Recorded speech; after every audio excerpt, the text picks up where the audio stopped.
Magandang gabi mga kahuwan. Narito na ang ating ulat panahon ngayon. Bahagyang lumakas yung northeast monsoon o amihan na nakaapektong na ngayon sa bahagi ng northern at central Luzon area. Ito po yung magdadala ngayong gabi ng may hina hanggang sa katamtaman ng mga pag-ulan sa bahagi po ng Batanes, Cagayan, kasama po dyan yung Babuyan Islands, Isabela, Aurora, pati na rin sa bahagi po ng Quezon.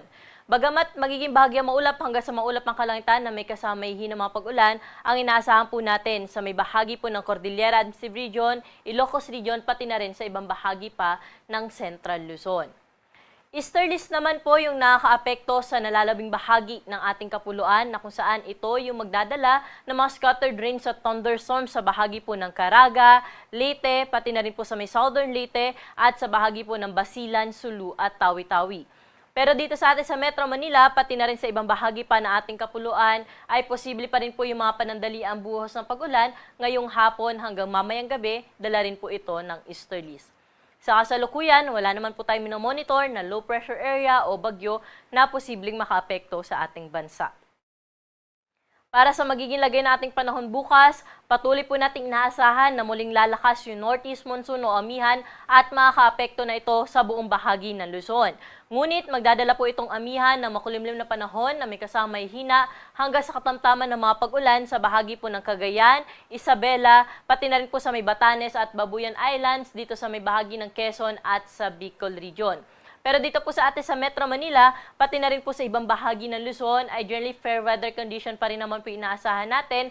Ngunit magdala pa rin po tayo ng payong dahil posible pa rin yung mahihinang mga pag-ulan dala nga ng amihan. Temperatura po natin dito sa Kamunilahan bukas ay nasa around 24 to 32 degrees Celsius.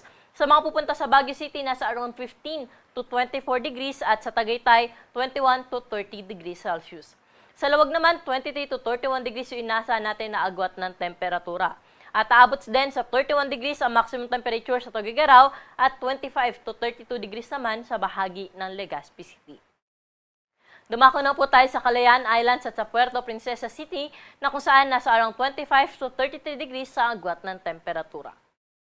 Sa mga kababayan natin sa Kabisayaan, partikular na sa may Eastern Visayas, bukas po dahil sa easterlies ay patuloy silang mga karanas ng maulap na kalangitan na may kalat-kalat na mga pag-ulan.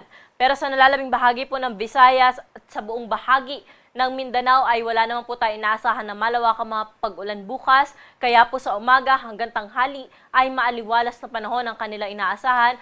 Ngunit pagdating ng hapon at gabi, expect na po natin yung mga panandaliang buhos ng pag-ulan, dala ito ng easterlies. Temperatura po natin bukas sa Metro Cebu at sa Iloilo ay mula 25 to 32 degrees Celsius. Sa Tacloban naman, 25 to 31 degrees Celsius. Sa bahagi ng Cagayan de Oro, 25 to 32 degrees Celsius din po inaasahan natin na temperatura. At sa may Zamboanga at Metro Davao, aabot sa 33 degrees ang maximum temperature. Para naman po sa kalagayan ng ating karagatan, may gale warning po tayong nakataas sa may baybayin ng Batanes, Cagayan kasama ang Babuyan Islands, Ilocos Norte at ilang baybayin sa Ilocos Sur. Kapag may gale warning po tayo, hindi natin hinahayaang pumalaot yung ating mga kababayan, mga isda, pati na rin yung may maliit na sasakyang pandagat dahil sa inaasahan po nating malalaki at matataas na mga pag-alon, posible po umabot sa 4.5 meters ang wave height. At ang araw po natin dito sa Kamunilaan ay lulubog sa 6:07 ng gabi at mula itong sisikat bukas ng 6:02 ng umaga.